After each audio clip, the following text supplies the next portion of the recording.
नमस्कार। The news house के खास कार्यक्रम मिड डे में आपका स्वागत है। आज हम उन जयचंदों की बात करेंगे जिनकी वजह से पाकिस्तान दिन में 10-10 बार युद्ध विराम का उल्लंघन कर रहा है।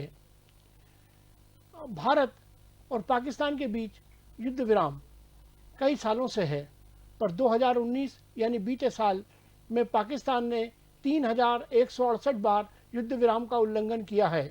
इस कार्रवाई में कुछ जयचंद भी अपनी भूमिका निभा रहे हैं। युद्ध विराम का एक दिन में कई बार उल्लंघन आम बात होती जा रही है। इन घटनाओं से साफ है कि पाकिस्तान युद्ध विराम के समझौते का उल्लंघन करने के अपने रवैये से बाज नहीं आ रहा है। इतना ही नहीं, गोलीबारी की आड़ में पाकिस्तानी सेना आतंकवादियों की घुसपैठ कराती है।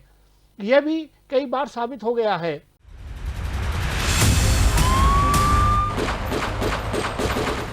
ऐसा नहीं है कि भारत की सेना जवाब नहीं दे रही है। भारतीय सेना और सुरक्षा बलों की मुस्तैदी और जवाबी कार्रवाई में अपने सैनिकों और आतंकवादियों के मारे जाने के बाद भी पाकिस्तान का रवैया सुधर नहीं रहा है। उपलब्ध अधिकृत आंकड़े कहते हैं इस वर्ष जून की 10 तारीख तक पाकिस्तानी सेना द्वारा युद्ध विराम के उल्लंघन की 2027 घटनाएं हो चुकी हैं। पिछले माह के पहले 10 दिनों में ऐसी 114 वारदातें हुई हैं। वैसे भारत और पाकिस्तान के बीच 2003 से युद्ध विराम लागू है। 2003 से लागू इस समझौते के बाद भी सबसे अधिक घटनाएं 2019 में हुई थीं। तब 3168 बार युद्ध विराम का उल्लंघन किया गया।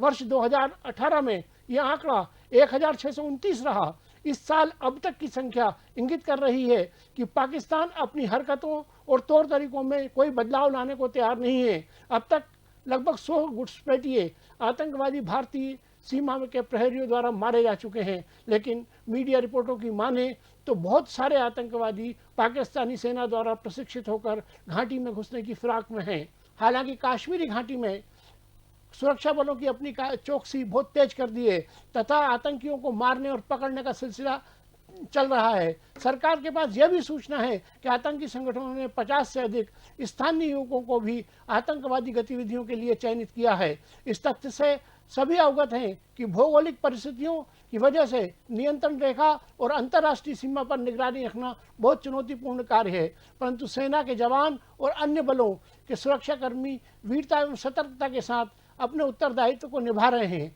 परंतु कुछ जयचंद अभी भी पाकिस्तान को चोरी छिपे मदद कर रहे हैं, सूचना दे रहे हैं। सीमा पर निरंतर चौकसी बढ़ाने और गोलाबारी का जवाब देने के साथ ही यह भी सोचा जाना चाहिए कि आखिर कब तक पाकिस्तानी सेना की हरकतों को बर्दाश्त किया जाता रहेगा।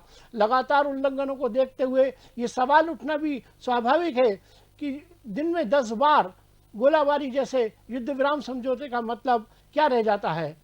पूर्वी लद्दाख में बीते दिनों जब भारत और चीन के बीच तनातनी का माहौल था, तब पाकिस्तान ने गिलगिट और बाल्टिस्तान में लगी नियंत्रण रेखा पर सैनिकों की तादाद बढ़ा दी थी, जिसका युद्ध विराम के संदर्भ में गहरा अर्थ है। इसका मतलब तो यही निकलता है कि चीन की तरह पाकिस्तान भी घात लगाने की जुगत में है। सरकार और सेना इस आशंका से आगाह है कि युद्ध या सीमित लड़ाई की स्थिति में चीन और पाकिस्तान की जुगलबंदी हो सकती है। लेकिन हमें अर्थात भारत के हर नागरिक को पाकिस्तान की चुनौतियों से निपटने के लिए तैयार रहना चाहिए।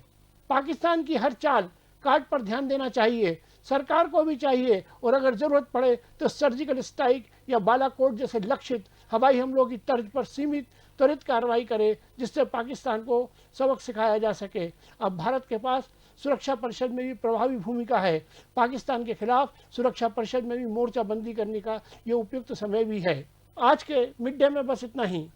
कल फिर किसी और विषय के साथ मिलेंगे। तब तक के लिए बने रहिए द न्यूज़ हाउस के साथ। नमस्कार।